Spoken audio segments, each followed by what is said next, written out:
Lokys buvo apsileidęs, šleivakojus ir purvinas žvėris, bet geresnės širdies už jį nebuvo visame miške. Tačiau žvėris pastebėdavo tik tai jo išorę. Lokys dėl to labai įsižeisdavo, juos gaudydavo ir žiauriai suspardydavo. Dėl to žvėris jo nemėgo. Nors jis buvo labai geras ir linksmas, jam patikdavo krėsti pokštus. Dėl tų pokštų kiti žvėris greitai pradėjo jo neapkęsti ir mušti. Taip, sunku gyvenime būti geru ir linksmu. Zuikis irgi buvo piktas ir žiaurus, ir purvinas, ir dar jis buvo bailys.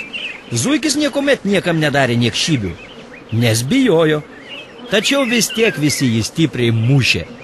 Todėl, kad blogis visuomet turi būti nubaustas. Vilkas irgi buvo pasileidęs ir purvinas, ir dar jis buvo labai piktas ir žiaurus. Bet žvėris nejautė jam neapykantos ir jo nemušė. Todėl, kad vilkas mirė dar ankstyvoje vaikystėje. Todėl, kad Lokys gimė anksčiau už vilką. Gerai, kai gėris nugali blogį. Zuikis irgi buvo piktas ir žiaurus, ir purvinas. Ir dar jis buvo bailys. Zuikis niekuomet niekam nekrėtė niekšybių, nes bijojo. Tačiau vis tiek visi jį stipriai mušdavo. Todėl, kad blogis visuomet turi būti nubaustas. Ir genys taip pat buvo piktas ir žiaurus. Jis nemušdavo žvėrių, nes neturėjo rankų. Todėl savo įtūžį jis išliedavo ant medžių.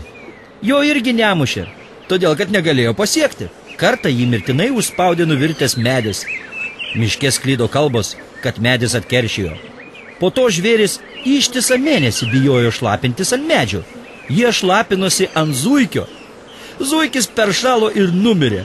Visiems buvo aišku, kad dėl visko kaltas genys. Bet jo niekas nelietė, nes negalėjo ištraukti iš po nuvirtusio medžio. Taip, blogis kartais lieka nenubaustas.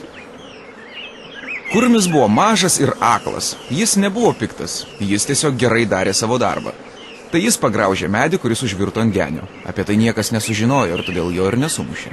Jį apskritai mušdavo retai, dažniau gąsdindavo. Bet jį buvo labai sunku išgąsdinti, nes jis buvo aklas ir nematė, kad jį gąsdina. Kai nepavykdavo išgąsdinti kurmio, žvėris labai susikrimsdavo ir mušdavo Lokį, nes jiems būdavo labai apmaudu.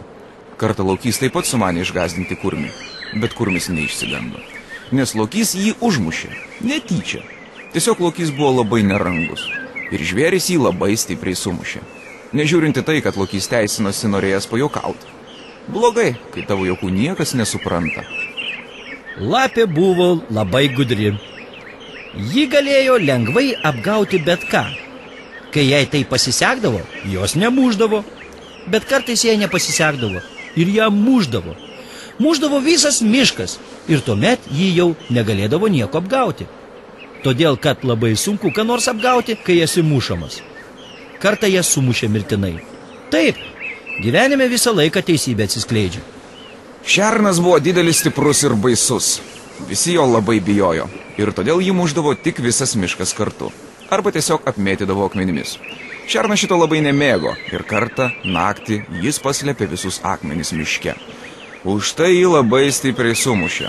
Nuo to laiko šernas niekuomet neslėpdavo akmenų. Tiesą sako, yra laikas rinkti akmenis, yra laikas jų neliesti. O jis buvo nei piktas, nei geras. Jis tiesiog buvo skundikas. Jis dažnai įskūsdavo ką nors. Ir jį mušti bijojo. Tačiau tokiu elgesiu jis visiems įkyrėjo. Ir tuomet jį sumušė mirtinai. Todėl, kad jis vis tiek būtų miręs nuo senatvės. Kada nors. Kai ožys mirė, Lokys graudžiai verkė. Nes jis paslapčiomis mylėjo ožį. Taip, meilė pikta, pamilsi ir ožį.